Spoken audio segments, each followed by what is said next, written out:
Desde su nacimiento en Belén, pasando por toda su historia, hasta la tumba vacía en Jerusalén.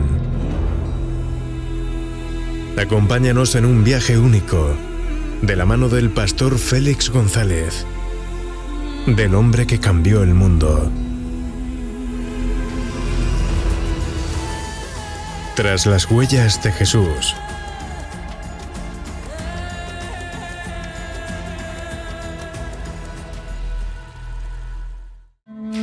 Hola amigos, bienvenidos a este nuevo episodio Tras las huellas de Jesús. Estamos estudiando, estamos con lupa tras ese rastro, esas huellas, en las evidencias históricas de Jesús. Y tengo aquí a mi derecha al pastor Félix González. Félix, pastor en Torrevieja, la Iglesia Evangélica Bautista El Camino. Bienvenido, pastor Félix, ¿cómo está? Muchas gracias, pastor Benjamín. Muy bien, un placer estar aquí de nuevo, confeccionando o grabando otro programa que esperamos que aporte luz y pueda edificar también la fe y de los creyentes e inspirar pues la fe en aquellos que todavía no lo tienen muy claro, ¿no? Bueno. No seguimos, como dice el apóstol Pedro, fábulas, sino seguimos sucesos históricos. Y Juan dice, lo que vieron nuestros ojos y oyeron nuestros oídos y palparon nuestras manos tocante al verbo de vida, referente a la vida, eso es lo que os comunicamos, ¿no? Por tanto, el cristianismo tiene la gran salvedad frente a las demás religiones existentes de que es una religión histórica. Pretende ser una religión histórica. Por tanto, si Dios se encarnó en la persona de Jesús de Nazaret, ese paso de Dios encarnado por Israel tiene que haber dejado una huella. Nosotros vamos detrás de esa huella. Por supuesto, el Jesús histórico no es el que provoca la fe necesariamente, pero cuidado, sí la puede provocar, porque contribuye a ello. Por ejemplo, tenemos dos casos históricos. El autor de Ben-Hur, la película esta Ben-Hur, es una novela, ¿no? Y este hombre era ateo, no creía que los evangelios fueran ciertos y que tuvieran historicidad ahí. Y él creo que era periodista y empezó a investigar, ¿no? Y finalmente acabó convirtiéndose de verdad. Y su tributo a esa búsqueda y a esa fe que nació en su corazón, fue la novela Ben-Hur. Y más recientemente tenemos otro, Lee Strobel, el caso Jesús, por ejemplo, o el caso de los milagros, pero el caso de Jesús, él como periodista, su mujer se convierte y entonces él piensa que va a ayudar a su mujer a salir de ese grupo equivocado. No le llamaríamos secta, pero no quiere que su mujer se meta en tonterías, ¿no? Y entonces él empieza a investigar para demostrarle a su mujer que está equivocado, que ese Jesús de los evangelios no es, no tiene crédito histórico, ¿no? Y el hombre realiza una labor de investigación fantástica, muy buena, como periodista profesional, creo que era periodista de investigación en el Chicago Tribune, no sé. Y entonces, al final de esa búsqueda, de esa investigación, el hombre llega a la conclusión que efectivamente Jesús de Nazaret existió. No hay duda que los evangelios son un documento cargado de historia, una historia teológica o una teología histórica, pero es historia. Claro. Y entonces él escribe sus libros, El caso Jesús, y hoy es un pastor evangélico en los Estados Unidos, ¿no? Sí. Por tanto, el estudio de lo histórico ayuda a encontrarnos con Jesús y después, frente a ese Jesús histórico, tenemos que tomar una decisión. Claro. Revela al final el Jesús histórico y ese trabajo analítico te lleva a descubrir el Evangelio. Efectivamente, y sobre todo lo maravilloso, ¿no? Es que esto no es cualquier cosa. Se trata de que Dios ha entrado en la historia de la humanidad por donde entran todos los hombres, por el nacimiento de una mujer. Y Dios se ha encarnado en la persona de Jesús, la segunda persona de la Trinidad, el Verbo de Dios se encarna, Y comienza pues una labor maravillosa, y es maravilloso encontrarse con ese Dios. Y vamos a ver hoy también por qué parece que hay ese famoso secreto mesiánico, del que algunos historiadores o teólogos, ¿no?, esgrimen para decir que Jesús no estaba convencido de que era el Mesías. Pero vamos a ver a qué se debe ese intento de Jesús de quitarle fuerza a esa convicción, ¿no?, de que él era el Mesías. Vamos a verlo porque eso está escrito también en el Antiguo Testamento, claramente prescrito para el Mesías sufriente. Y después ya pues vendrá el Mesías glorioso, el hijo de David, ¿no?, el triunfante, pero eso será en su segunda venida, ¿no? Y entonces todos esos detalles históricos son muy buenos que los tratemos, porque han hecho mucho daño también estos señores, ¿no?, que anteayer veía en un programa un señor que había sido evangélico y predicador en una de las iglesias de Cristo, pues resulta que ahora tiene un programa en YouTube, ¿no?, y se dedica a combatir por completo la idea de lo historizado. Y anteayer decía que los evangelios son teología y nada de historia. Yo no sé por qué ese hombre hace esa declaración, cuando el tema es que eso ya está superado. Eso se decía hace 30 años, 40 años.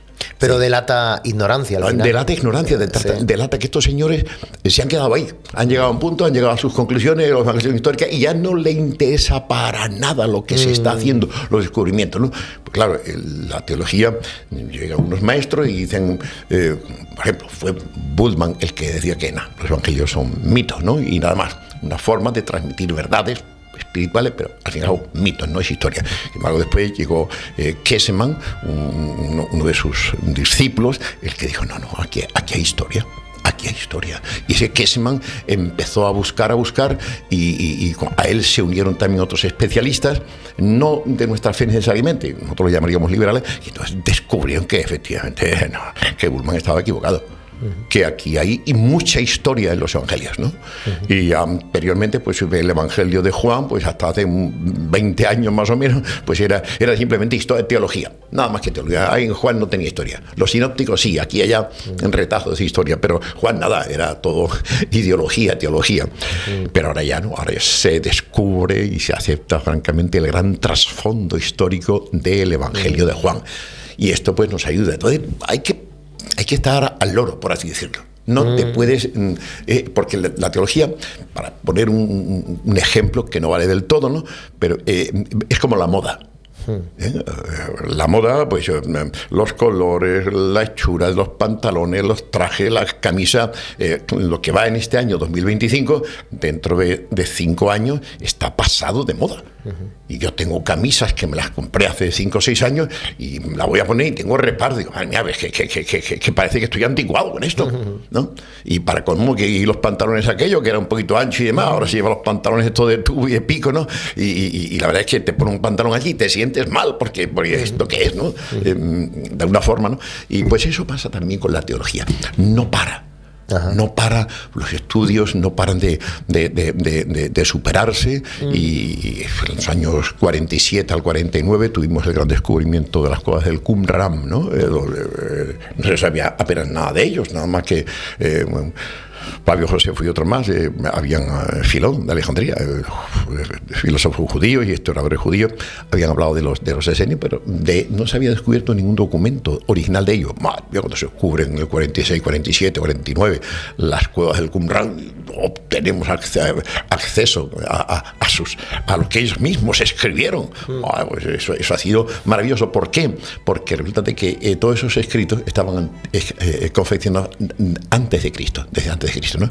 Y entonces aludían al Antiguo Testamento y aludían pues a ese concepto del Mesías, y utilizaban Isaías 53 como dicho del Mesías, y otros textos dichos del Mesías, ¿no? Entonces ya resulta de que no es que los cristianos forzaron de alguna forma la historia para decir Cristo es el Mesías. No, ellos ya habían declarado que determinados textos indudablemente se referían al Mesías, ¿no? Entonces eso nos ayuda, esas cosas están ahí, sí. Son historias. Entonces ese es el caso, ¿no? No podemos quedarnos atrás y escuchar a estas personas pues decir, bueno, los evangelios son teología. El Nuevo Testamento es teología. Pues la verdad es que no tienen razón y hacen daño a la gente. Y por eso nosotros tenemos que lanzar también estos programas para decir, no, eso no es así. Eso no es así. Hay claras evidencias, pruebas, ¿no? O evidencias de que esto es de otra manera. Y yo te agradezco mucho que hayas aceptado, ¿no? Pues esta propuesta que te hice de tratar el tema, la historia de Jesús, buscando sus huellas, huellas que están en la arena de esta vida, ¿no? De este mundo. Y entonces, con mayor o menor acierto, pues vamos a ir buscándolas. Y vamos a ver que nuestra fe, la fe nace de la gracia, nace del Espíritu, ¿no? Pero que es una fe razonable, una fe histórica, una fe que tiene sus fundamentos sólidos, y eso la gente hoy no lo sabe, muchos no lo saben, porque se han quedado anclados en las declaraciones de 1920, 1930. Fíjate, el Evangelio es mito, es un mito. Es una leyenda para inspirar la fe, pero el histórico no tiene nada. O el Evangelio, es teología, lo más reciente, ¿no? No estás diciendo nada, no estás negando la fe, pero es teología. Pero si estás negando la existencia de un Jesús histórico y estás negando pues eso, lo que ese Jesús histórico significa. El historiador dice Jesús murió en la cruz, de eso no hay duda. De eso no hay duda, eso no lo duda nadie, que Jesús murió en la cruz. ¿Qué sentido tiene la muerte de Jesús en la cruz? Para nosotros, para la fe, tiene un sentido sacrificial sustitutorio. Para el otro no, para el otro es una muerte, un error político, una debilidad del propio Jesús, ¿no? Y entonces vemos nosotros que cómo se dejó Jesús, si tenía tanto poder para hacer tanto milagro, cómo se dejó apresar y matar. Entonces escuchamos las palabras de Jesús a Pedro, ¿no? Pedro, mete la espada en la vaina. ¿Tú crees que si yo pido ahora a mi Padre, no me daría mi Padre 12 legiones de ángeles? Más de 70.000 ángeles para su defensa. Padre, un ángel le da una pata al mundo y llegaba al mundo no sé dónde, ¿no? 70.000 ángeles. Entonces, Jesús, hay una razón para todo lo que ocurrió. Y para esta interpretación que el Nuevo Testamento da de cabo a rabo, de principio a fin, del sentido sacrificial de la muerte de Jesús. Bueno, esto lo niegan gente, personas, ¿vale? Peor para ellos. Peor para ellos, porque desestimar el valor salvífico de la sangre de Jesús es algo muy delicado. ¿Vale? Por tanto, yo creo que al hombre de hoy le interesa también, creo que hemos estado hablando, ¿no? Hay un famoso apologeta judío que combate la fe cristiana, él es joven, y entonces, pues, en fin, tiene sus ideas, vale, está bien, ¿no? Pero curiosamente hace cuestión de un mes o 2 meses, no sé, le escuché decir que ya había dejado de esta línea de hablar con los cristianos, de hablar sobre doctrina y predicación, y que ya no hablaba más de eso. Ahora se centraba, desde ahora en adelante se iba a centrar en el estudio del Jesús histórico. Bueno. Dice, porque este es el tema de los próximos 10-20 años. Así que fíjate. Así que no sabemos que aquí en unos años o en unos meses veamos una persona transformada, porque no es el único caso, son muchísimos casos. No es el único. La verdad es que yo siento cierta simpatía por este hombre, ¿no? O sea, ahora está proyectando vídeos también con su arma, con su equipo militar y su fusil también, ametrallador, desde Gaza, ¿no? Y entonces pues digo, pues nada, que Dios lo bendiga, ¿no? Y que el hombre pues llegue al conocimiento de este Jesús, de este paisano suyo, que es Jesús de Nazaret, ¿no? Sí. Y este pues tendrá que dar también una respuesta, porque, en fin, el hombre se va a encontrar con un verdadero problema. Claro. Que le va a hacer pensar y decir, bueno, tengo que tomar una decisión. Esperemos que lloremos para que este hombre se pueda convertir, ¿no? Y Saulo de Tarso era lo mismo. Este es otro Saulo de Tarso. Exactamente. No violento, pero sí, pues, el argumento, ¿no? De la apologética mal encauzada, unos conocimientos deficientes y, sobre todo, no asistida por la gracia de Dios, porque la fe al final es una gracia de Dios, es un don de Dios, ¿no? Sí. Como decimos, no creemos por la historia, no creemos por la evolución, creemos por la acción del Espíritu Santo en nosotros. Pues la fe, por gracia sois salvos por medio de la fe. Y esto no de nosotros, pues es don de Dios, ¿no? Sí. Para que nadie se gloríe, ¿no? Y eso pues es algo maravilloso. Pero de todos modos, como digo, caso de Lee Strobel, hoy pastor, anteriormente agnóstico, ateo, caso del escritor de Ben-Hur, ¿no? También ateo, agnóstico, y dos grandes personas que pues, Ben-Hur la proyectaron esta semana. Esta semana la vi, ¿no? La moderna. Y entonces, pues mira, son experiencias personales que concluyeron en ese final maravilloso de conversión a Dios y tuvieron por fin la confección de dos libros importantes, ¿no? Y que están predicando el Evangelio. Así que esperemos que otros muchos señalan. Y yo creo que sí, nuestra fe es una fe histórica.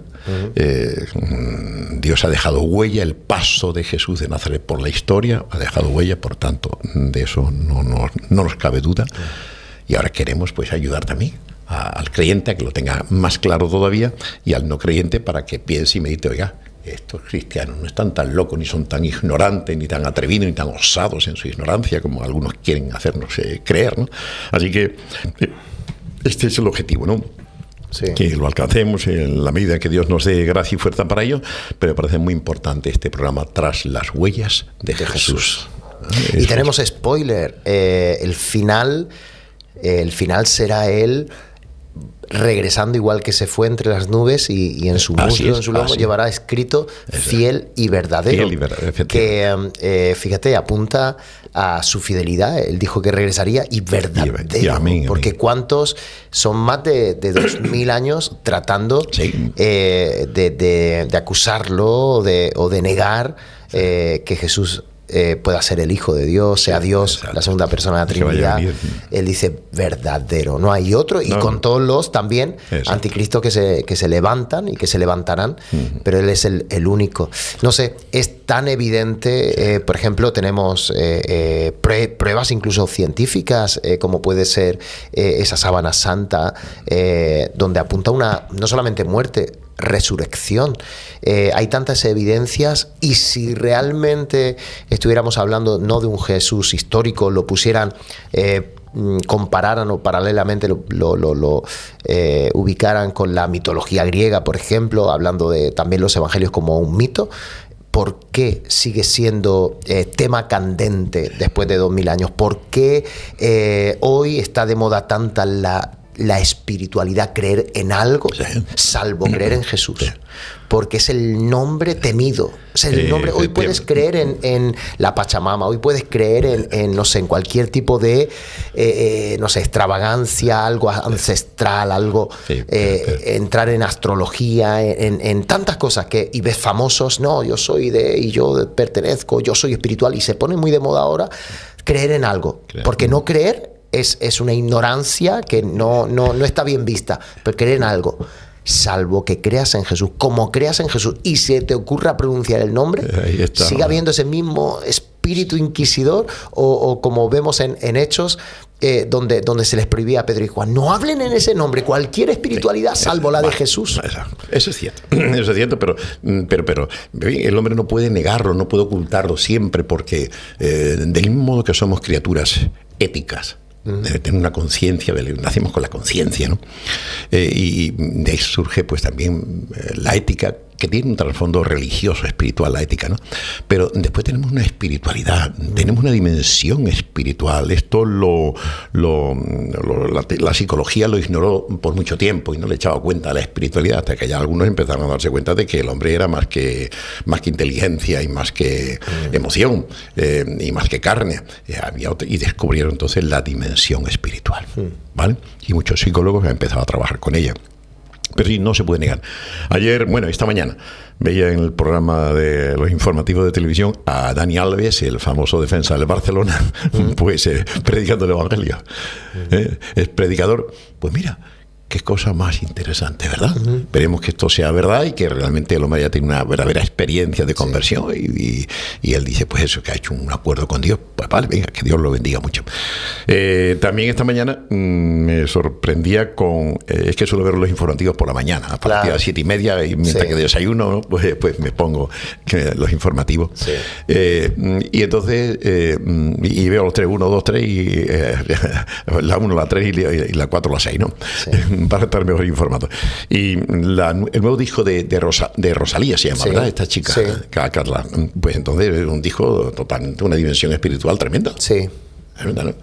Entonces, vale, que lo hizo Madonna también, que otras famosas cantantes han seguido significa algo, es marketing, o tal vez sea pues el anhelo oculto en el corazón del hombre y de la mujer de que su vida tenga de satisfacer o responder a esa necesidad espiritual que tenemos los seres humanos, ¿no? Bueno, no podemos negar lo que somos. No podemos negar lo que somos, ¿no? Entonces, hay efectivamente una dimensión espiritual y Jesús responde perfectamente a esa dimensión. Decía alguien que el hombre no es feliz porque desde la caída Dios dejó un hueco en su corazón. Y ese hueco solamente lo puede llenar Dios mismo. No una religión, no una persona. Y esa persona que ha venido, ese Dios que se ha encarnado y viene a dar respuesta a nuestras necesidades, es Jesús de Nazaret. Mi experiencia, bonita experiencia, ¿no? La mía, me maravilla esto, ¿no? Como yo, cuando tenía 16, 17 años, recién cumplidos los 18 años, pues vivía para el fin de semana. Viernes, sábado, domingo, y era feliz con loco. Pero el domingo por la tarde, un día depresivo, madre mía, si estaba en el cine, madre mía, mañana al instituto, mañana al trabajo, el lunes, qué día más malo, ¿no? Martes, malo también, miércoles, malo, el jueves, y ya llegaba el viernes, entonces empezaba a respirar, ¿no? Sin embargo, cuando yo me convierto a Cristo a la edad de 18 años, un 13 de abril de 1972, mi vida cambia por completo. Y yo experimento literalmente lo que Jesús dice: el que comiere de este pan que yo le daré no tendrá hambre jamás. El que bebiere del agua que yo le daré no tendrá sed jamás. Yo he experimentado eso. Tengo ahora, voy a cumplir 72 años en diciembre. Me convertí a los 18. Fíjate cuántos años van ahí. No sé si 50 y tanto, ¿no? 54, yo qué sé. Lo cierto es que no he vuelto a tener vacío. En mi vida, Jesús llenó mi vida de sentido. Y yo creo que esto es lo que le pasa al cristiano cuando encuentra de verdad a Jesús, ¿no? Y entonces ya cesa la búsqueda y uno se centra en Jesús y uno pues experimenta esa felicidad de la plenitud, del sentido de la vida, y poder decir como el apóstol Pablo, que me lo tengo que recomendar yo también muchas veces: para mí el vivir es Cristo y el morir ganancia. O sea, tengo un leitmotiv, tengo una razón de vivir. Mi razón no es ganar dinero, ni a ganar títulos, ni a escribir libros, ni a hacer... Mi razón es Cristo. Pablo dice: para mí el vivir es Cristo y el morir ganancia, ¿no? Y entonces en 1 Corintios vuelve a la misma idea, porque nadie vive y muere para sí. El que vive, para Cristo vive, y el que muere, para Cristo muere. O sea, nuestra vida tiene sentido y nuestra muerte también tiene sentido, desde Cristo y con Cristo. Entonces eso es maravilloso, ¿no? Y esto es lo que tenemos que explicar nosotros y anunciar al mundo, que en Cristo está la razón de nuestro vivir, ¿no? Amén. Y que no se trata de que seamos santos perfectos, que nunca nos enfademos, no, se trata de que realmente descubramos en Cristo la razón de nuestro vivir, ¿no? Y esa es la realidad. Eso lo experimenté yo y veo que lo experimentan los que se convierten también, y cesa esa búsqueda de un anhelo de felicidad y de sentido para la vida. Cristo te da el sentido de la vida. Y entonces pues es algo maravilloso. Por gracia de Dios, tengo el inmenso privilegio desde que empecé el pastorado. Bueno, aunque yo creo que los pastores lo somos antes de ir al seminario. Bueno, el seminario te ofrecen una teología, una clase de teología muy buena, y con ello te ofrecen unos instrumentos que te capacitan para realizar mejor tu labor pastoral, ¿no? Pero uno es pastor antes de ir al seminario y uno es pastor sin estudios teológicos. Nosotros creemos que el pastorado es un carisma, un don del Espíritu Santo. Es un llamamiento de Jesús que se desarrolla con una capacitación espiritual. Por tanto, no hace falta estudios teológicos para ser pastor. Por supuesto, yo creo que el primero que vi, yo me fui al seminario con 1000 libros leídos y si no leídos todos, ojeados. Tenía una biblioteca tremenda antes, cuando yo me fui al seminario, y entonces por ese afán de conocer, por ese afán de entender mi fe y de desarrollarla, ¿no? Y de comprender mejor. Me acuerdo siempre de las palabras de Agustín de Hipona, o el famoso San Agustín de Hipona. Él decía: cree para comprender, comprende para creer. Ese es nuestro caso. Hemos creído y ahora comprendemos. Y después de ese sorpresa de la comprensión y de la fe, viene ahora el esfuerzo intelectual. Comprende para creer. En la medida en que vayamos comprendiendo los evangelios, la Biblia, la persona de Jesús y todo eso, iremos creyendo más y más. Total. Y entonces, pues esa es nuestra experiencia. Pero aún así, con mis 1000 libros que me llevé al seminario, pues no sé, pues, ¿no? 300, 400 libros, ¿no? Me dijeron que me podía llevar y entonces pues lo llevé. Y entonces... eso habla, ¿no? del interés de uno o sea, yo era consciente de que necesitaba unos estudios teológicos reglados, para mi caso, otro no. Claro. Yo no he sentido nunca la llamada a trabajar, pues, como te diría yo, académicamente, ¿no? Que no pretendo nunca, ni lo he pretendido. Cuando me lo han propuesto, pues, francamente he dicho que no, ser profesor de seminario, por ejemplo, ¿no? Pero sí que he intentado, pues, que otros aprendan, enseñar a otros, y creo que capacitarme para mejor poder servir a la Iglesia y a las personas que vienen buscando a Dios, ¿no? Ese es mi objetivo en la vida. Claro que sí. Y la verdad es que por eso este estudio lleva también, estos programas tienen esa finalidad, tras las huellas de Jesús. Vamos a comprender a Jesús, ya creemos en Él por la fe, y ahora vamos a responder, pues, a esos retos, a esas preguntas, ¿no? que dicen la gente, para mí equivocado. La fe no es, o sea, la Biblia, los evangelios no son historia, no hay nada de historia ahí, así radicalmente todo es teología. No, señor, usted está totalmente equivocado. Claro. Los evangelios son historia, y eso ya quedó atrás, eso ya...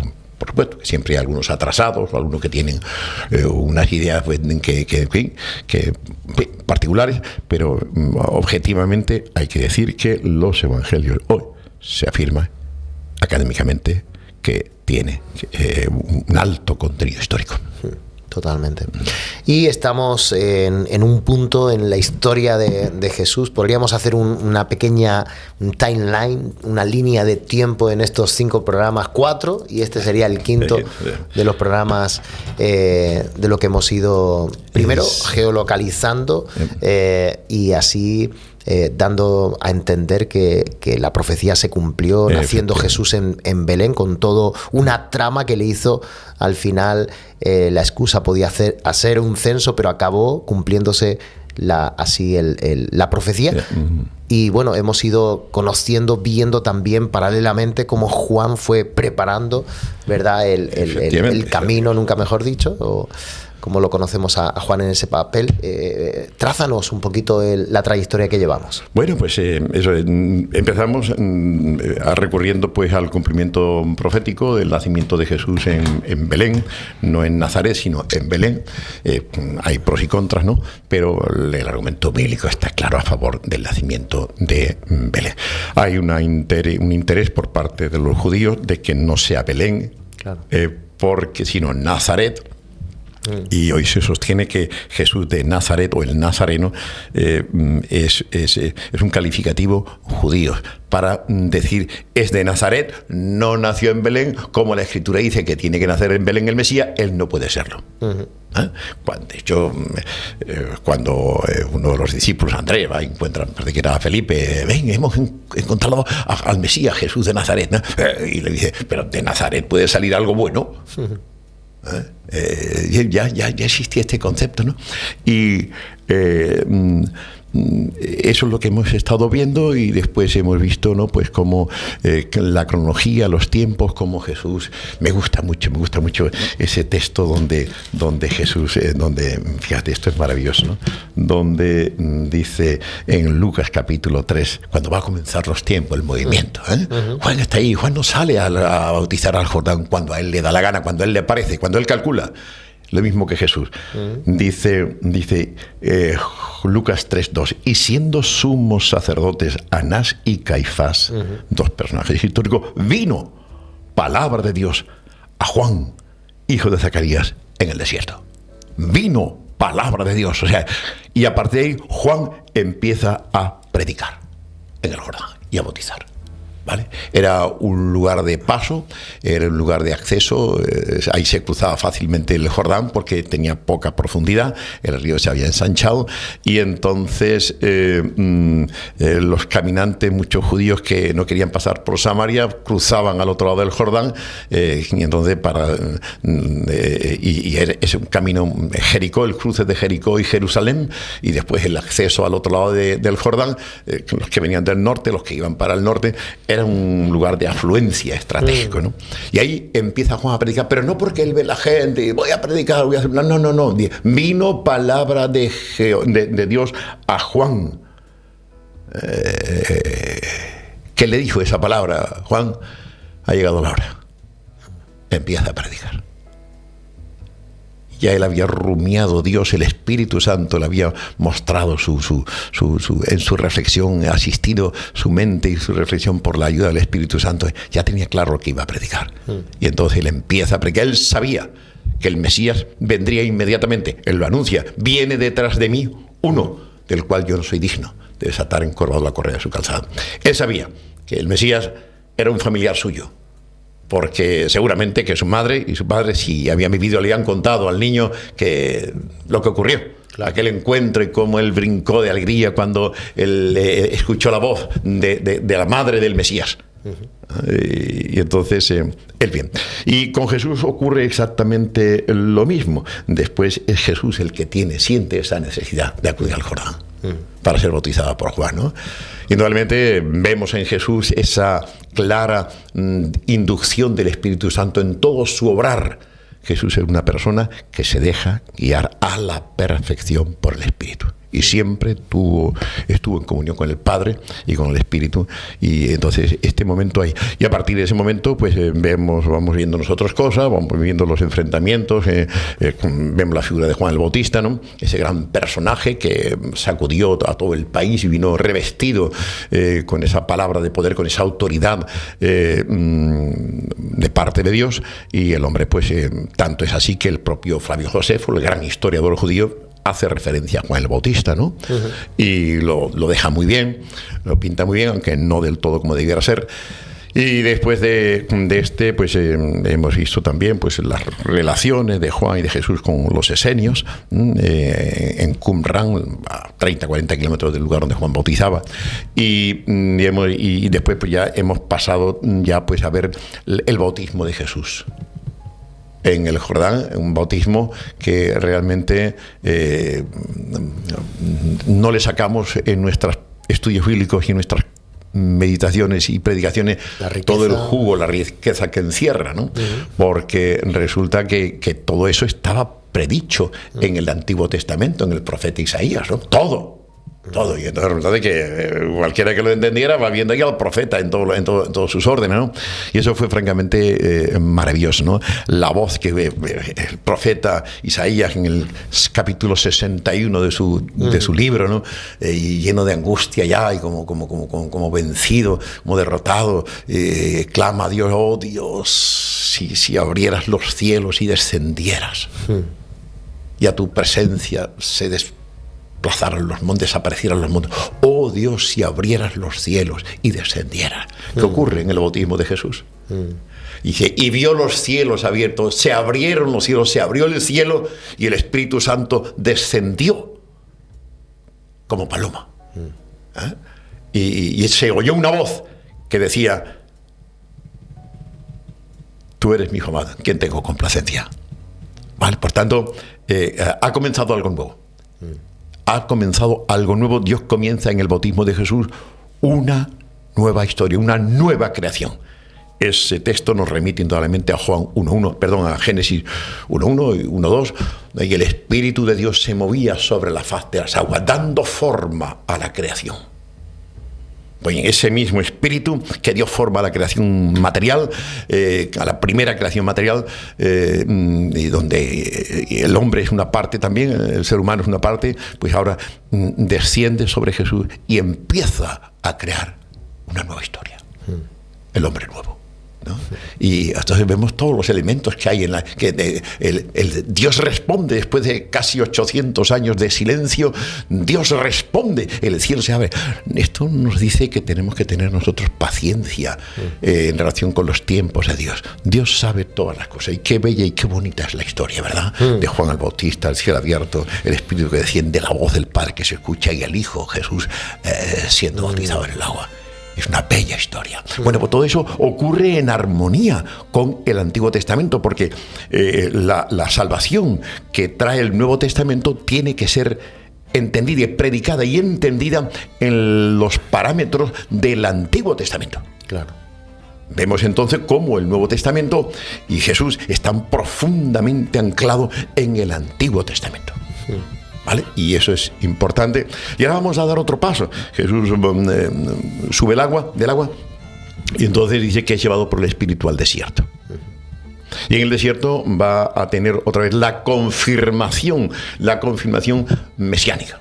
Él es el Mesías. ¿Y cómo va a tener lugar esta confirmación? Por medio de su victoria sobre Satanás. Y aquí entra nuestro caso.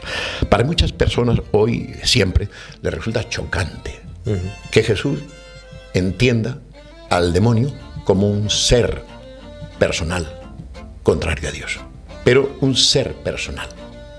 Muchos no quieren hablar del demonio ni de los espíritus como seres personales, entes personales. ¿Y cómo es que Jesús interpreta?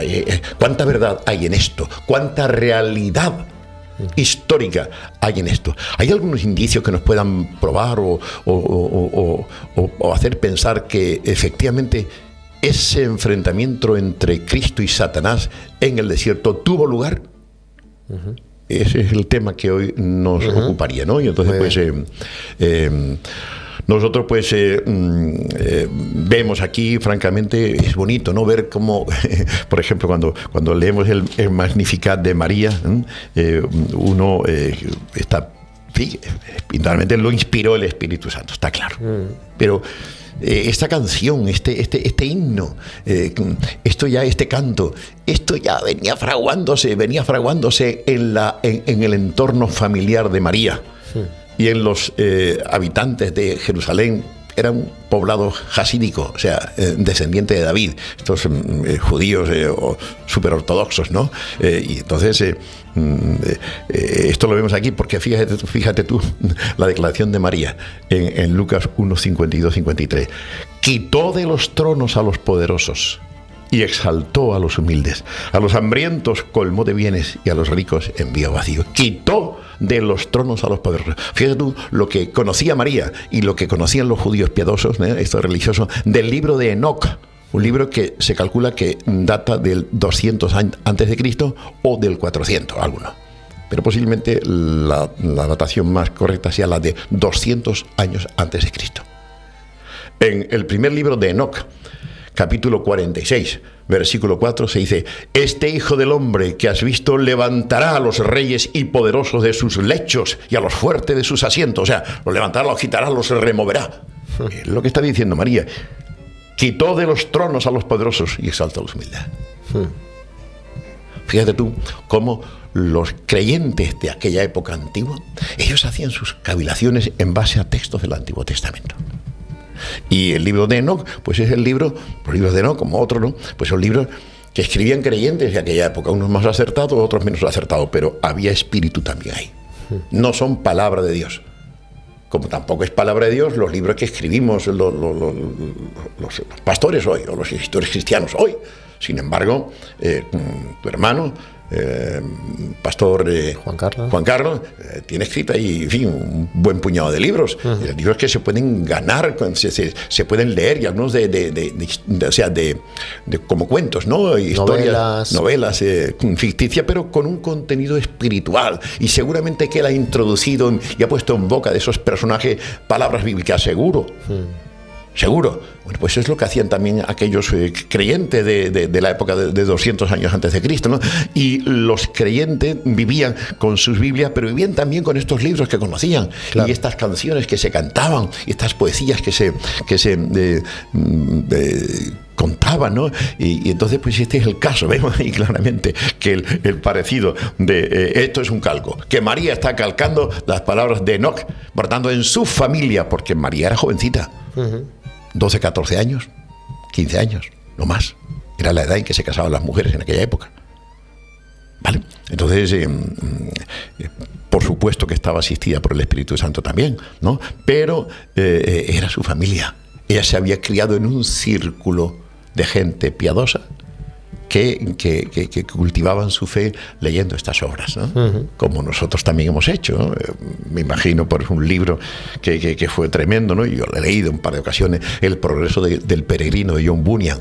¿Quién no ha leído ese libro entre los evangélicos? De hecho, es el libro, el segundo libro después de la Biblia, dice, ¿no? Después de la Biblia, de mayor impresión, reparto, traducción, o sea... Y este hombre era bautista y era un ojalatero. O sea, que no trabajaba con latones, remendando latones.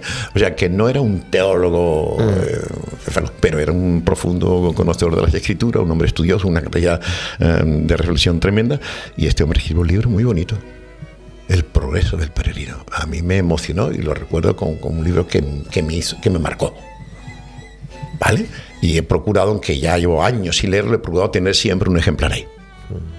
Yo presto muchos libros y finalmente no me los devuelven, los pierdo, pero es que tengo que buscarlo, lo quiero tenerlo ahí, ¿no? Bueno, pues estos eran los libros. Ese libro no está inspirado, no está inspirado por Dios, no es palabra de Dios. Ya. No se compara a la Biblia, pero encierra verdades muy bonitas, claro, y que nosotros podemos leer con mucha ganancia. Esto es lo mismo el del libro de Enoc, porque el libro de Enoc pertenece, los 4 o 5 libros de Enoc pertenecen a los apócrifos del Antiguo Testamento, pero nadie que nos esté escuchando piense que son barbaridades o que estamos nosotros diciendo en fin, cosa pecaminosa porque nos estamos refiriendo a Enoc y diciendo que María conocía el libro de Enoc. Es que lo conocía, es un calco. Este hijo de hombre que has visto levantará, removerá a los reyes y poderosos de sus lechos y a los fuertes de sus asientos, ¿no? María quitó de los tronos a los poderosos y exaltó a los humildes. Wow. Calco, o sea, ¿de dónde tenía María? Esto se me inspira en ese instante. Pues seguro que esto estaba exaltó a los humildes, a los hambrientos como viene, socorrió a Israel su sierva. O sea, esto es precioso.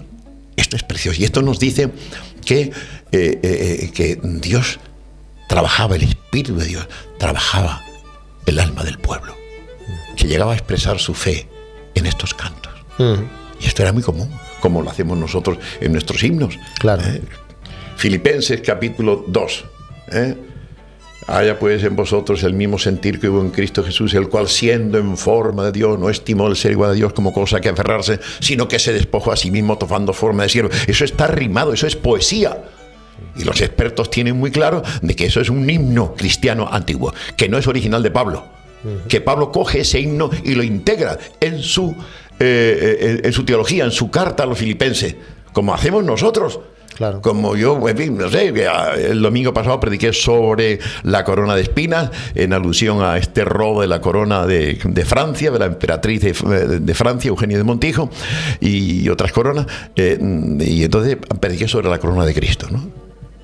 Y la corona de Cristo ha inspirado tantos himnos, tantas canciones bellísimas, que yo recuerdo una: cabeza ensangrentada, herida por mi bien, de espinas coronadas, por fe mis ojos ven. Ay, eso es Biblia pura. Claro. Eso es Biblia pura. Claro. No es palabra de Dios pero está inspirado por el Espíritu Santo. No es palabra de Dios, pero ¿quién puede decir cabeza ensangrentada, herida por mi bien, de espinas coronadas, por fe mis ojos ven? Y hay himnos antiguos que yo me los aprendo de memoria y los introduzco en mis predicaciones también, para ilustrar, para reforzar lo que quiero decir, ¿no? Desde la Biblia. Sí. Y que está anclado todo en una cultura, o sea, le envuelve una cultura como aquí. Había una familia piadosa que se refería a libros que tenían una consistencia bíblica, ¿no? Así es. Y no eran frases que lanzaban de forma, no sé... inspirada en el momento, que también el Espíritu Santo inspira, pero que había algo más. Claro, que apuntan todo a un trazo, ¿no? Exacto. Hay una fuerte tradición espiritual ahí que apuntaba al Mesías. De hecho, el Nazaret, el pueblo de Nazaret, significa el renuevo, el rebrote, que se apunta ya y se dice eso en Isaías, y nacerá un vástago, ¿no? Y entonces lo que sostienen hoy los especialistas es que efectivamente Nazaret era un poblado de judíos jasídicos, ¿no? De judíos creyentes que esperaban el Mesías. El propio nombre de Nazaret indicaba esa expectativa mesiánica. Y entonces María nace ahí y vive ahí. José era de Belén, pero María era de Nazaret, parece ser, ¿no? Entonces es algo francamente maravilloso ver cómo, en fin, las cosas que nosotros hacemos y decimos. Por eso es importante que los libros que leamos sean libros que nos acerquen a Dios, que apunten, ¿no? Exacto, de alguna manera. Exacto. Entonces aquí está el caso, ¿no? Nosotros vemos, ¿no?, que el Bautista había anunciado al Mesías como el juez del mundo. Ya el hacha está puesta a la raíz de los árboles, ¿no? El 3:16 dice, respondió Juan diciendo: yo a la verdad os bautizo en agua, pero viene con uno más poderoso que yo, de que yo no soy digno de desatar la correa de su calzado. Él os bautizará en Espíritu Santo y fuego. Su aventador está en su mano y limpiará su era y recogerá el trigo en su granero y quemará la paja en fuego que nunca se apagará. Juicio, esto es lo que anuncia Juan el Bautista, juicio, inminencia de los juicios de Dios. Posiblemente Juan el Bautista ahí se está refiriendo no al juicio del fin de los tiempos, sino al día terrible de Jehová, que también tiene pues ese antecedente, cuando los romanos en el año 66 ya están en guerra viva con Israel, y en el año 69-70 se produce la destrucción total de Israel. Eso no había ocurrido ni siquiera cuando las deportaciones babilónicas. Y sobre todo no había ocurrido esas matanzas tan terribles y ese vender a los judíos, a los israelitas, como esclavos por medio mundo, para aquel mundo. Y después la segunda revuelta, el año 132 después de Cristo, no apenas 60 años después, 65 años después, ya viene la segunda revuelta otra vez contra los romanos, y esto ya deciden borrar, erradicar, ya no lo llaman más Judea ni Galilea, ahora se llamará Palestina. Y el nombre de Jerusalén se lo quitan también, para que ya nadie se acuerde, y le llamarán Aelia Capitolina. Y entonces los judíos son vendidos por todo el mundo, romano. Ya intentan sacarlo, y eso no había ocurrido nunca en esa dimensión, hasta borrar el nombre de la capital y del país. Eso fue terrible, ¿no? Bien, el Bautista pues anunciaba eso, ¿no? Y vino, lamentablemente, vino por la dureza del corazón, ¿no? Bien, pues ahora a través del bautismo en el río Jordán, el Espíritu Dios establece a Jesús como el Mesías prometido, ¿vale? Eso está claro. Cuando se bautiza, el cielo se abre, el Espíritu desciende y se escucha la voz de Dios en armonía con Isaías 61. Tú eres mi hijo amado, en que tengo complacencia. Jesús sabe pues que Él es el Hijo de Dios y va a realizar su labor de esta manera maravillosa, ¿no? Y entonces continúa la historia con la tentación en el desierto. El Espíritu lleva a Jesús al desierto. No entra en el desierto por propia disposición, sino que es la dirección del Espíritu. Importante. Otra vez la dirección del Espíritu. Y se mete en un conflicto brutal. Es un cuerpo a cuerpo, no con un angelito o un demonio pequeñito, no. Con el mismísimo Satanás. Cuerpo a cuerpo. Ese ser terrible que después de Jesús, pues no había nadie, parece, mayor que él. En las regiones espirituales, y ese hombre pues que arrastra tras sí pues una cuarta parte o una tercera parte de los ángeles, pues realmente pues es un ser súper inteligente, súper poderoso, pero contra Jesús lo vence. Y esa victoria de Jesús en el desierto sobre Satanás va a confirmar pues la nueva era y va a confirmar que efectivamente él es el Mesías y que empieza a realizar su obra, ¿no? Es algo muy bonito, muy interesante, y nosotros nos preguntamos, ¿no? Pues ¿qué hay detrás de esta narración? ¿Es esto, como dicen algunos, pura teología o se dio ese combate de manera real en aquel desierto? Que curioso, es muy significativo también. No sé si hemos hablado en alguna ocasión de este desierto, porque en este desierto eso ocurre al otro lado del Jordán, en lo que hoy es Jordania. ¿Vale? No ocurre en tierra. O sea, el bautista llamaba a la gente, llegaba y bautizaba en medio del Jordán o en uno de las muchas piscinas que había allí en esa zona. Y la gente los que venían de Jerusalén o del norte, tenían que cruzar el Jordán, meterse en el agua e ir al otro lado, a la otra orilla. Porque él bautizaba ¿cómo se llama? En Betania, ¿no? Sí, en Betania y en Betábara, al otro lado del Jordán. ¿Qué había ocurrido ahí? ¿Qué significaba que los judíos de Jerusalén tuvieran que atravesar el Jordán y colocarse al otro lado del Jordán, para después volver a entrar de nuevo en el agua, cruzando el río y venir a Jerusalén? ¿Qué era eso? Estaba simbolizando los 40 años, el tiempo que Israel estuvo en el desierto, en esa zona del desierto. Y cómo Israel, después ya de la aprobación divina, pasa atraviesa el Jordán y ya empieza la invasión de la tierra, ¿no? Pues bien, esto es muy importante. También, además, en ese espacio pues ocurrieron cosas maravillosas. Ahí aparecen dos gigantes de la fe tremendo, Elías y Eliseo.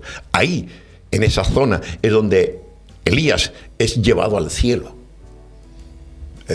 por Dios, ¿no? Y después Eliseo recibe la doble capacitación con el Espíritu para continuar con la obra del Señor. En esa zona Eliseo tuvo una escuela de profetas, y en esa zona pues aparece Cristo también.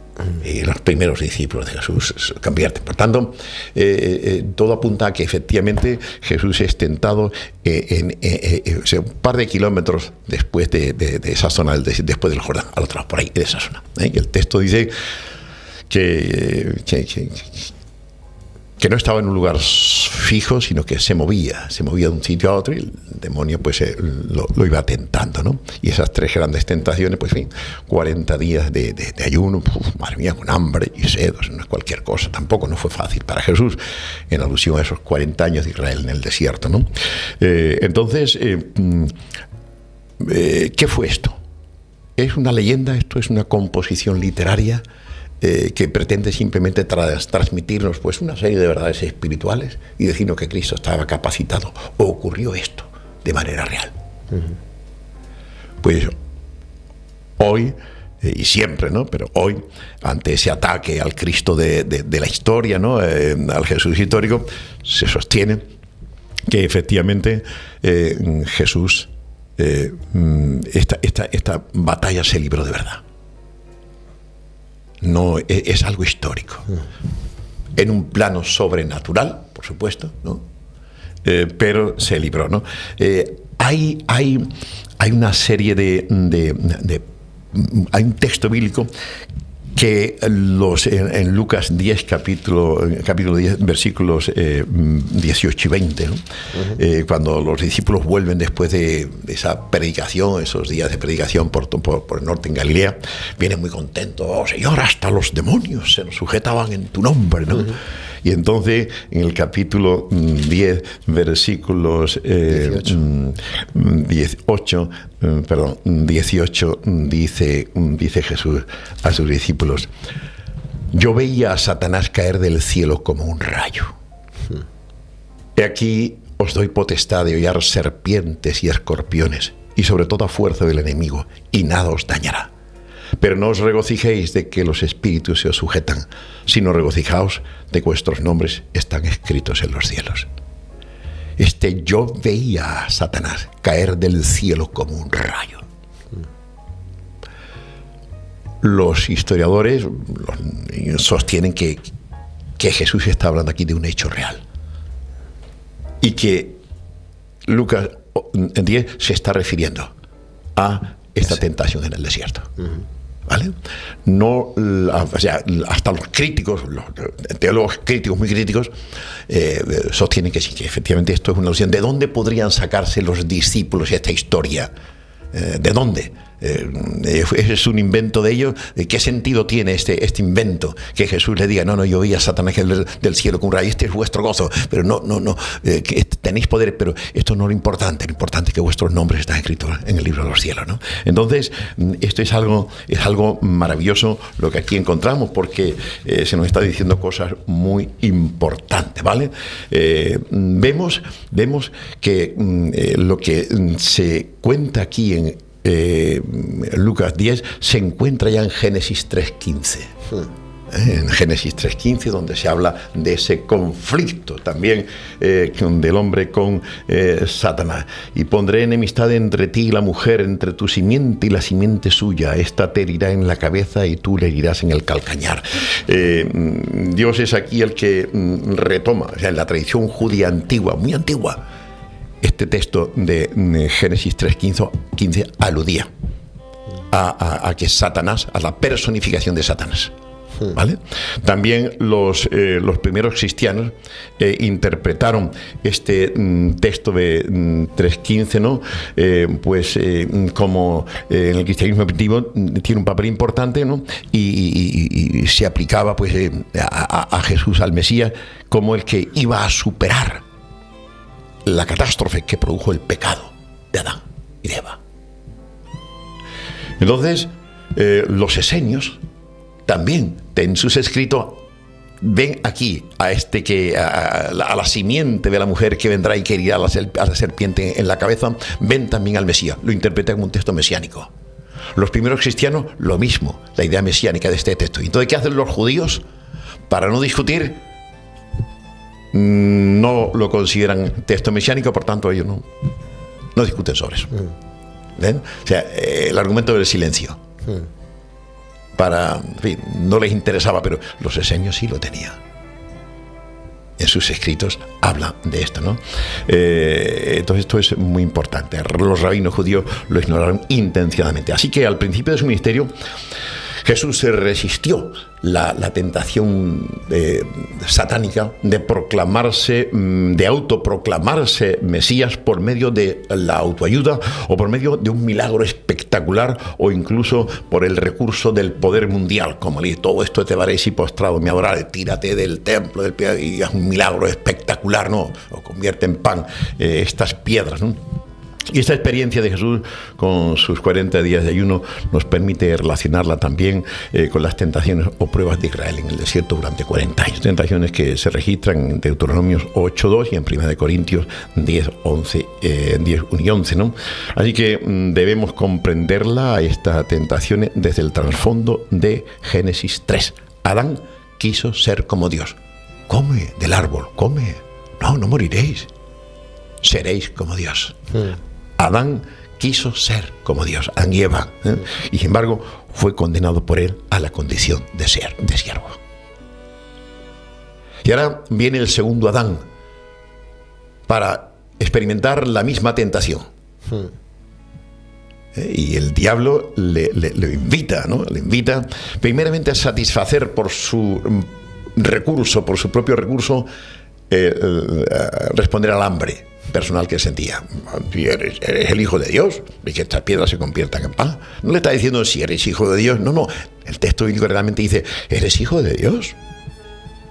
y que estas piedras se conviertan en pan. ¿Para qué? Tener hambre o pasar hambre sin ninguna necesidad, puesto que en ti hay poder. El Jesús no utiliza el poder para beneficiarse, ¿vale?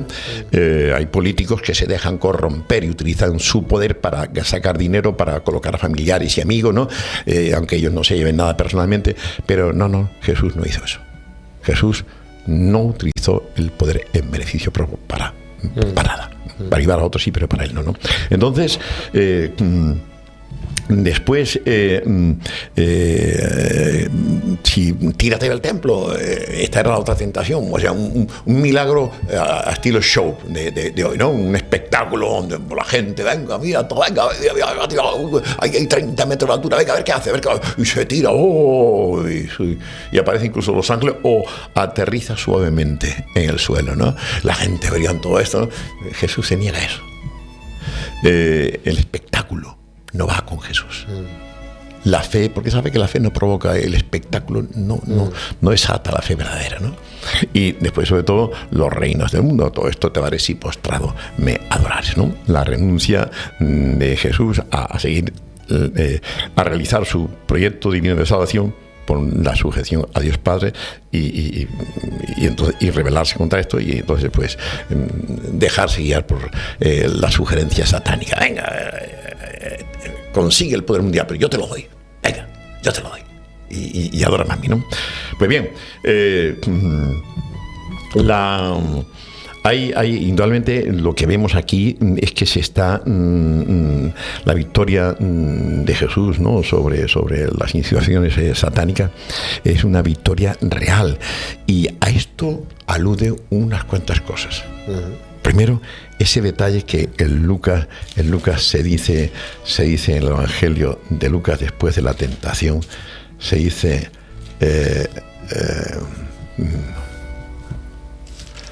dice, y vamos a ver, ¿no? Dice, no, en Lucas no, es Mateo, me parece que es donde decía,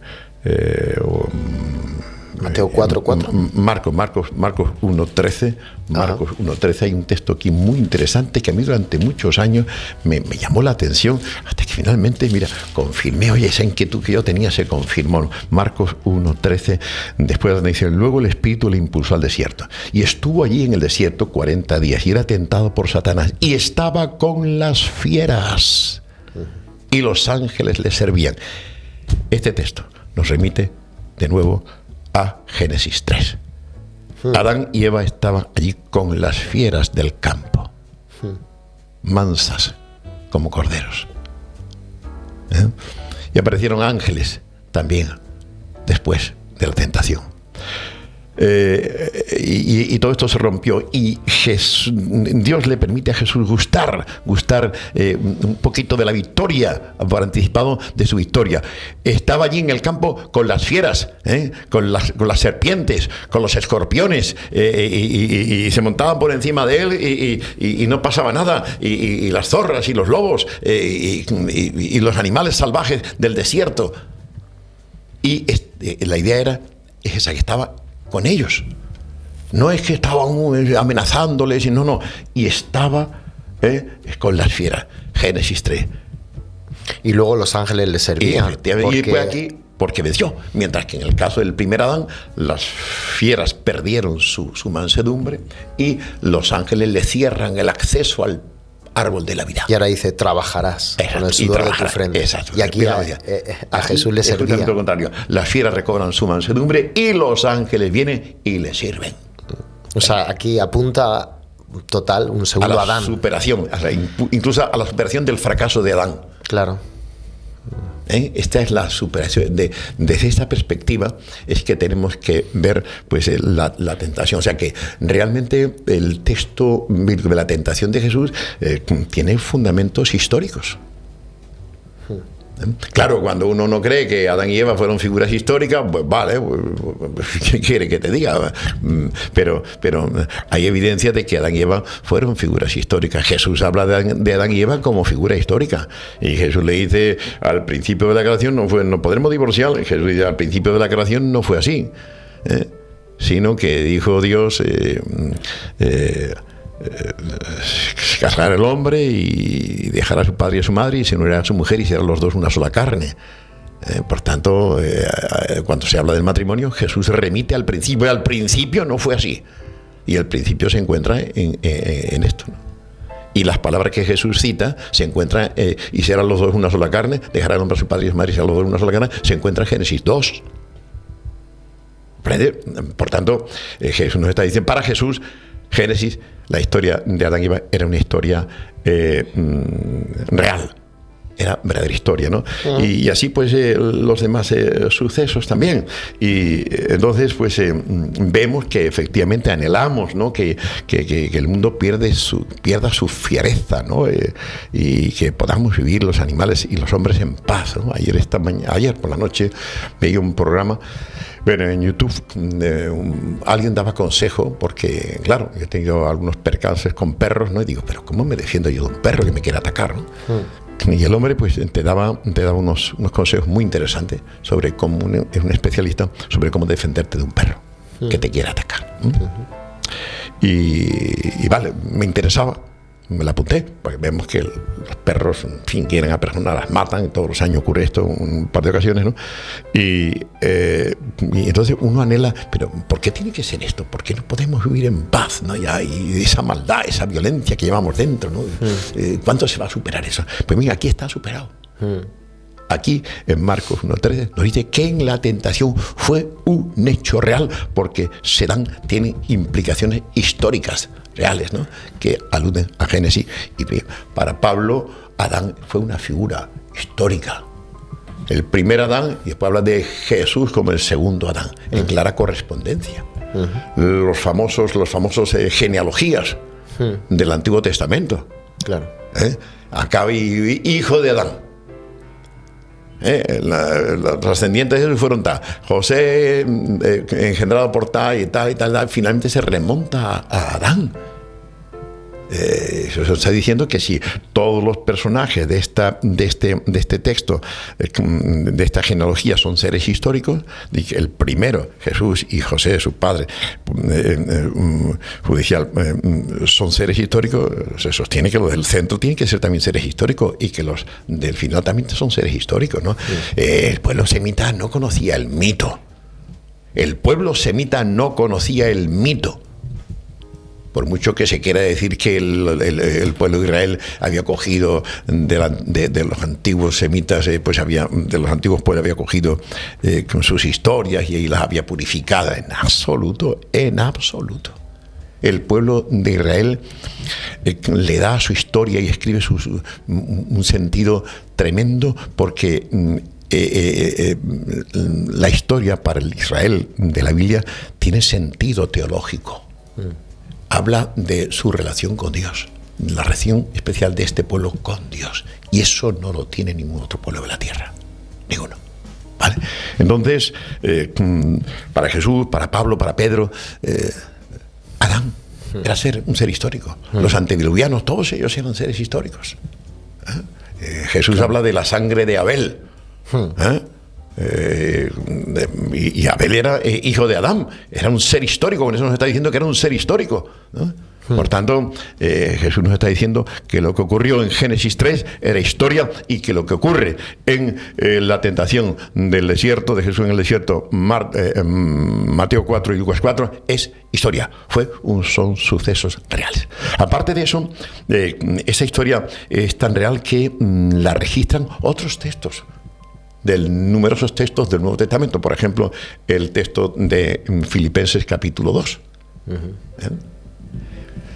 el cual, siendo en forma de Dios, no estimó el ser igual a Dios como cosa que aferrarse, no estimó el poder, no, sino que se humilló a sí mismo tomando forma de siervo.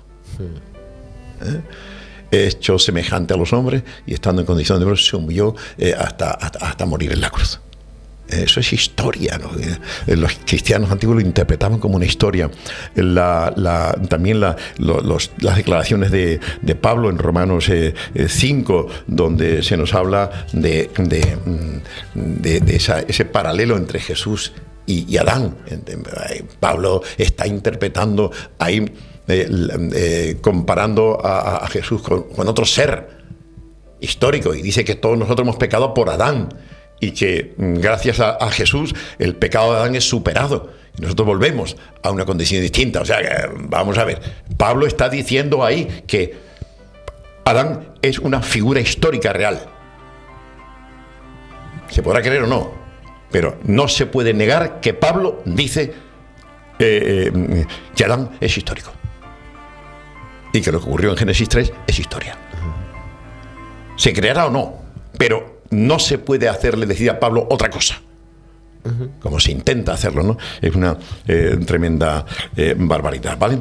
Después, a partir de ahí, de este suceso, pues va a ocurrir también algo muy interesante, y es que cuando Jesús rechaza la primera tentación, la del pan,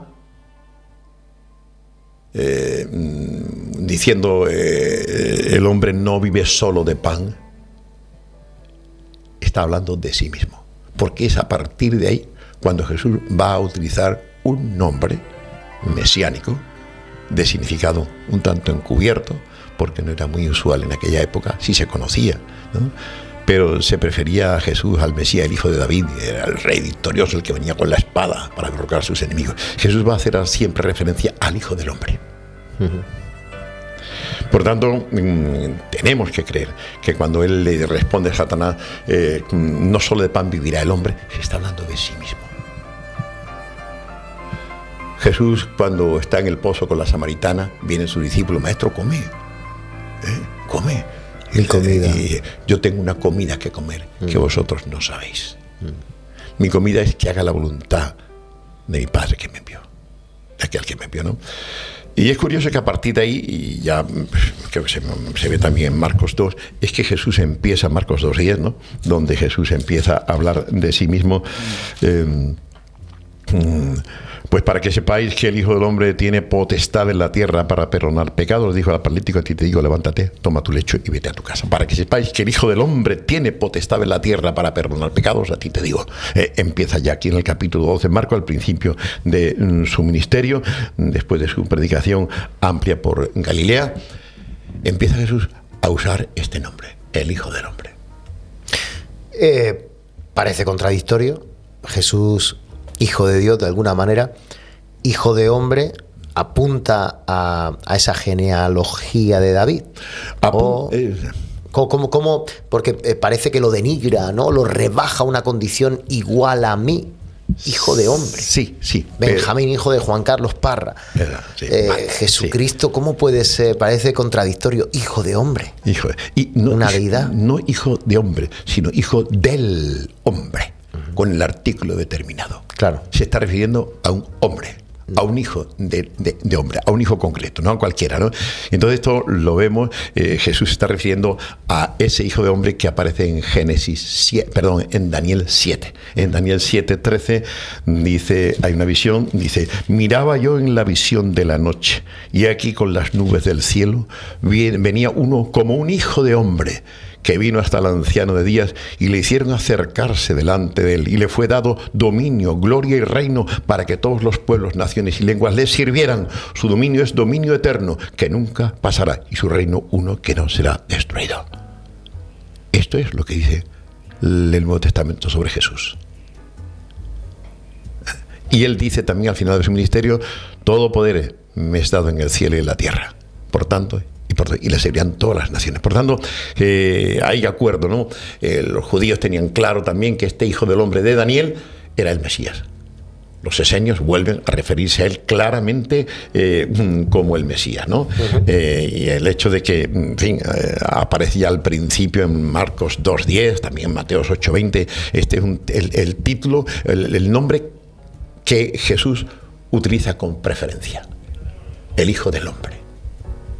Refiriéndose más, a veces da la impresión como que está hablando de otro que ha de venir, el Hijo del Hombre, pero no eres tú. Llega ya un momento en el cual él se identifica como el Hijo del Hombre, claramente. Fíjate bien, por ejemplo... Entonces, Jesús, ¿en qué estaba pensando en esta profecía, cuando decía Hijo del Hombre? Estaba pensando en esa figura. Había un problema en aquella época, y es que en aquella época el nombre Mesías o ungido era un problema, porque los judíos lo tenían muy claro. que el Mesías era un rey violento. O sea, que venía con la violencia, con la espada, para subyugar, vencer y subyugar a todos los enemigos de Israel y darle a Israel la hegemonía sobre todas las naciones de la tierra. Ese era lo que era el Mesías. Entonces, si Jesús hubiese declarado yo soy el Mesías, pues resulta de que se hubiese producido una grandísima revolución armada. De hecho, vienen después de la alimentación de los 6.000, ¿no? Los 7.000, vienen para hacerle rey. Le quieren hacer rey. Este es el rey que queremos. ¿Y qué hace él? Huye, se va. Se aparta de ellos. No, se esconde en las montañas de Galilea, ¿no? ¿Por qué? Porque él... Es verdad que él va a venir como ese rey, como hijo de David, que viene por la victoria, pero todavía no. Antes tiene otra función que cometer, que acometer. Es la función del siervo de Jehová, el siervo sufriente de Jehová, que aparece en los 4 cantos de Isaías 40, 42, 52 y 53, ¿no? Mas el herido fue por nuestra rebelión, molido por nuestro pecado. Nadie verá nada en él, ninguna hermosura. Jesús viene para cumplir 2 sueños. Viene con la función de ser el siervo de Jehová. El cordero. El cordero, el sufriente, el ignorado, el rechazado, el incomprendido. Y después viene también como el Hijo del Hombre. Revestido de poder, como dice en Daniel 7:2, ¿no? Como hemos leído, él viene pues lleno de poder y va a recibir todo. Y Jesús tiene esa doble conciencia, ¿no? Dice... Veía uno como un hijo de hombre que vino hasta el anciano de días y le hicieron acercarse delante de él y le fue dado dominio, gloria y reino para que todos los pueblos, naciones y lenguas le sirvieran. Su dominio es dominio eterno que nunca pasará y su reino uno que no será destruido. Estos son profecías que se hacen también. El anciano Simeón habla así en esos términos de Jesús también. Y otros más, ¿no? Y Pablo y las Escrituras hablan y el libro de Apocalipsis, ¿no? Entonces, él tiene claro la doble función que tiene que cumplir. Y él tiene claro que él es el siervo de Jehová, el siervo sufriente de Jehová, de Isaías 53, el siervo sufriente de las 4 canciones de Isaías. Y, por otra parte, entiende claramente de que es el Hijo del Hombre. O sea, él tiene poder. Pero ahora no tiene que manifestarse como el poderoso Hijo del Hombre. Ahora tiene que desempeñar el rol, el papel del siervo sufriente de Jehová. Después vendrá como el Hijo del Hombre, lleno de poder y gloria, y todas las naciones le adorarán. Pero esa es la segunda venida que estamos esperando. Y entonces los judíos de aquella época no entendían esto. No entendían que habría 2 venidas. De hecho, los esenios y otros interpretan que hay 2 Mesías. Interpretan que hay un Mesías sufriente y que hay otro junto a él, frente a él, que es el victorioso. Y nosotros, gracias a la experiencia de Jesús, vemos que hay 2, o sea, que el Mesías viene en 2 tiempos. Y ese era el gran problema, un grandísimo problema que tenía Jesús. Y ya vemos cómo el problema empieza del principio. Si eres hijo de Dios, tírate del templo, eres hijo de Dios. Como dudando. En la cruz dice que Dios es su padre, dice que es hijo de Dios, pues que baje Dios y le ayude. Tentaciones terribles. Si tú eres el Hijo de Dios, sálvate a ti mismo y a nosotros, decían los malhechores de la cruz.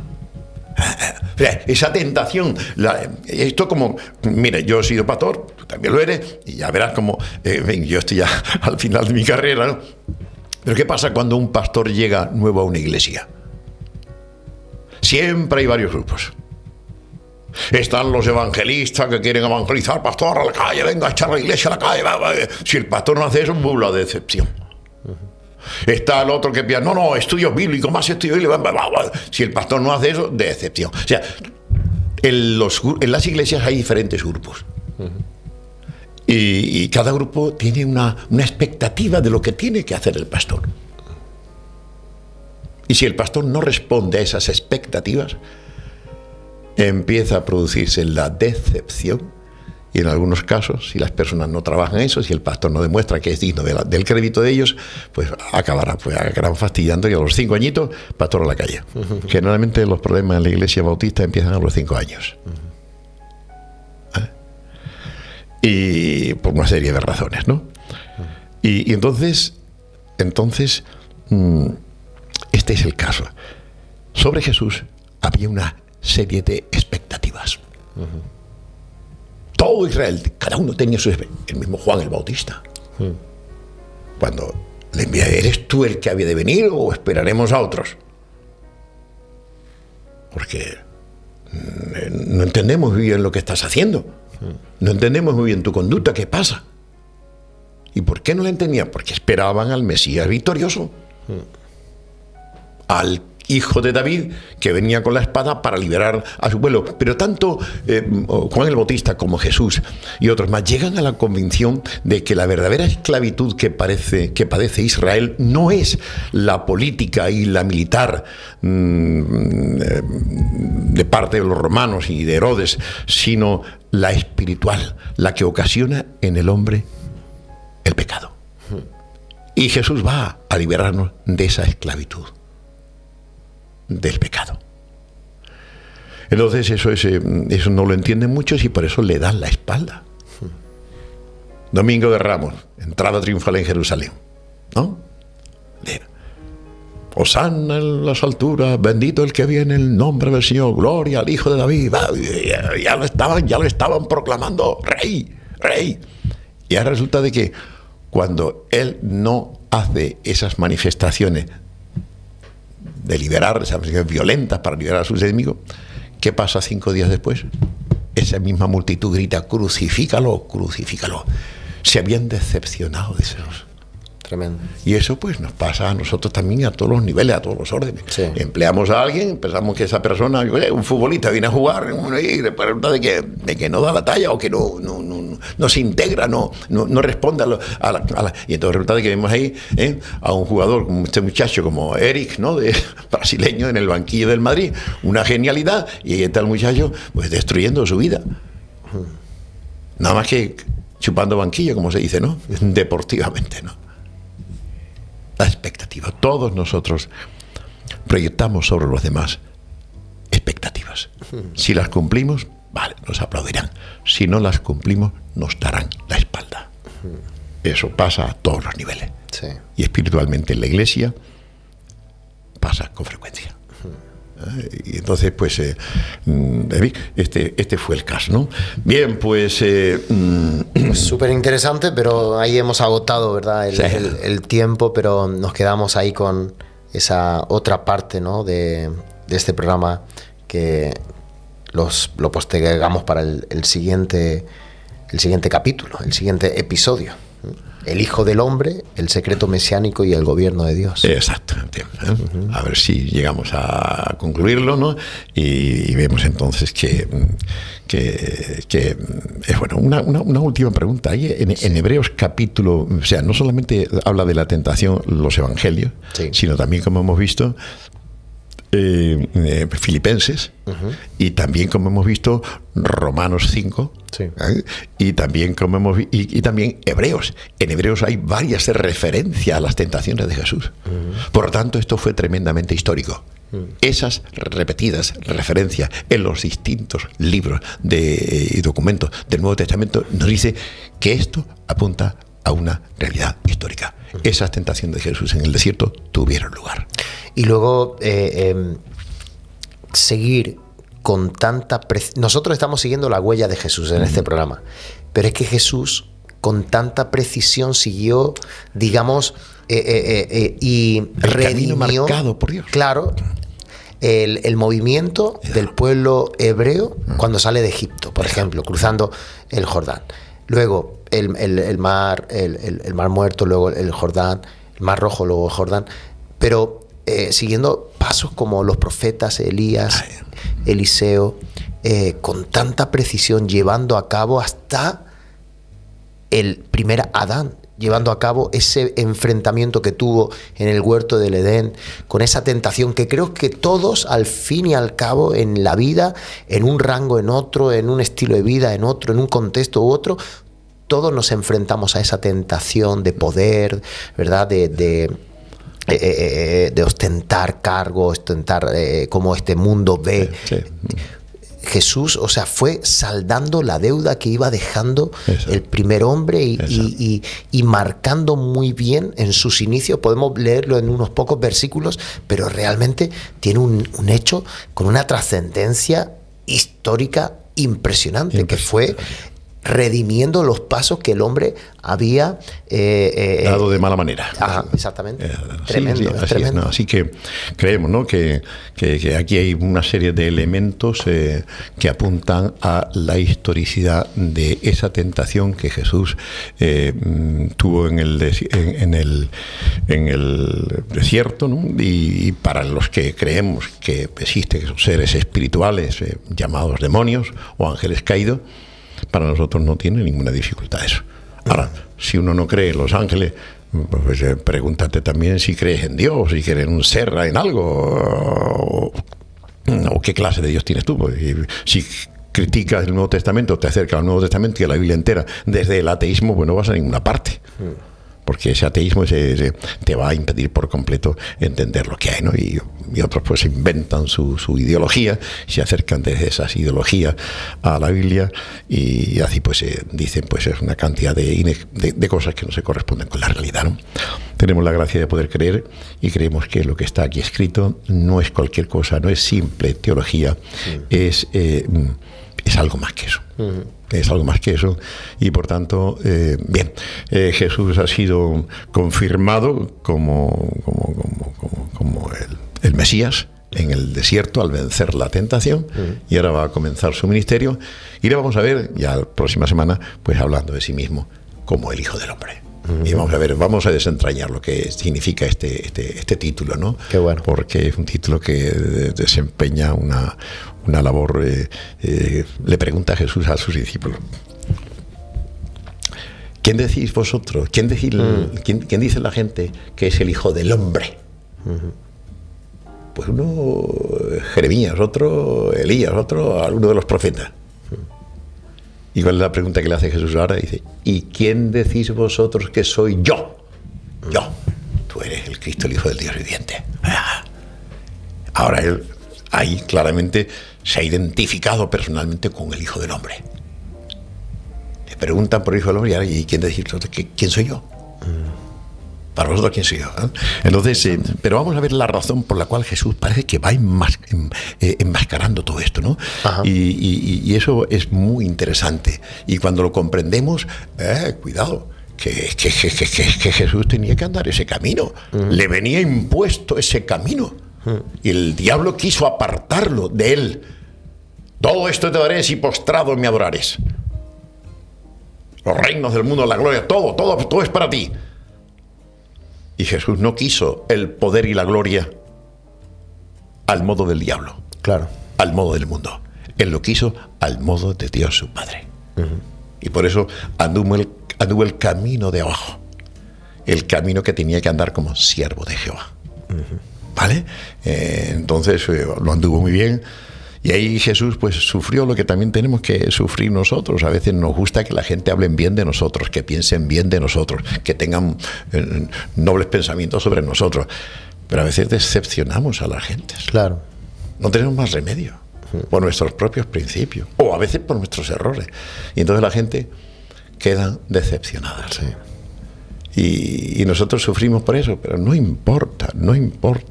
Quizá después de esa decepción, pues se va a ver quiénes son los que están de verdad con nosotros y quiénes son los que no nos quieren, ¿no? Totalmente. Y entonces, pues vamos a ganar. No vamos a perder, vamos a ganar, porque lo que antes teníamos, el apoyo que antes teníamos era el apoyo de los que pensaban que sacaban algo de nosotros.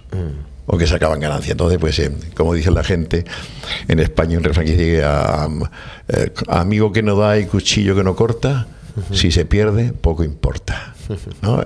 Entonces a veces, pues, cuando ya hemos dejado de ser, pues, amigos que dan y cuchillo que no corta, nos desechan, ¿no? Pero bien, no importa. Pero Jesús tuvo coherencia y tuvo valor. Y esas expectativas, el conflicto, la tentación, las tentaciones en el desierto nos habla de ese conflicto, las expectativas que había sobre él. El pueblo, Juan lo tenía al pueblo en ascua, esperando al Mesías. Ahora viene él y empieza a predicar un mensaje totalmente diferente al de Juan. Juan, juicio, juicio, juicio. Y él resulta de que paz y bien. ¿Y esto qué? Cuando llega a su pueblo en Nazaret, habla: hoy se ha cumplido entre vosotros esta escritura, ¿no? Y él no acaba la cita del Antiguo Testamento, porque la cita del Antiguo Testamento continúa diciendo antes que venga el día grande y terrible de Jehová. Él deja ese día fuera. O sea, él va a predicar amor. Él va a predicar libertad, él va a predicar otra forma de entenderlo todo, ¿no? Así que, en fin, nos hace falta a nosotros un reseteo mental y espiritual a la voluntad de Dios en Cristo. Esto es lo importante, que Cristo fue así porque Él siguió en todos los pasos que le marcaban su Padre. Total. Y no se apartó ni izquierda ni derecha ni un ápice. Y sus maravillosas palabras: yo he venido para hacer la voluntad del que me envió. Y ya está. Y esperemos que también nosotros y nuestros queridos oyentes pues puedan también tener esto claro. Estamos aquí no para hacer nuestra voluntad, sino la voluntad de aquel que nos envió.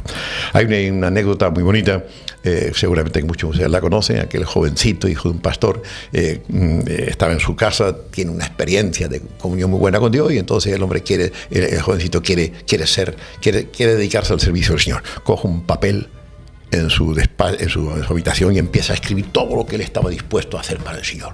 Señor, quiero hacer esto para ti, estoy dispuesto para hacer esto, y llena la hoja y después la firma y la lleva al altar, a la mesa donde se celebraba la Santa Cena en la iglesia, y la pone ahí. Señor, todo esto quiero hacer yo para ti. Quiero de celo, de fervor. El muchacho deja la hoja allí, sube a su casa, a su habitación, y no tenía paz. Y entendió algo que le hizo coger una hoja en blanco, firmarla con su nombre, y en blanco la lleva al lugar donde estaba la otra. La otra se la lleva, la rompe, y en lugar de él, en la mesa, deja la hoja en blanco firmada por él. Y dice en su oración: y ahora, Señor, escribe tú en ella lo que tú quieras. ¿Vale? Yo creo que ahí está la clave de nuestra felicidad y la clave del éxito de la vida de cualquier cristiano o cristiana. Buscar hacer solamente la voluntad de Dios. Y para eso tenemos que ser prudentes, ser hombres y mujeres de oración, tener paciencia, y examinar siempre delante de Dios: Señor, esto para qué lo quiero, y por qué, y para qué lo quiero. ¿Lo quiero para ti, lo quiero para la salvación de las personas, o lo quiero simplemente para gloria de mi nombre? Pues aquí vemos a un Jesús que decide andar el camino del servicio, el camino que le marca el siervo de Jehová. La semana que viene lo veremos con más detenimiento. Qué bueno, Félix, pues va a ser un programa muy interesante el que tenemos en el siguiente capítulo. Por cierto, suscríbete a nuestro canal de YouTube, Vida RTV Plus. Ahí dale a la campanita, suscripción, para que te vayan llegando todos los nuevos programas, y dale a me gusta. Y si dejas un comentario con alguna pregunta, igual, pues será también un placer aquí contestarla. Gracias por estar ahí. Comparte este vídeo, este programa, y nos vemos la siguiente semana. Gracias, Félix. A ti, a vosotros.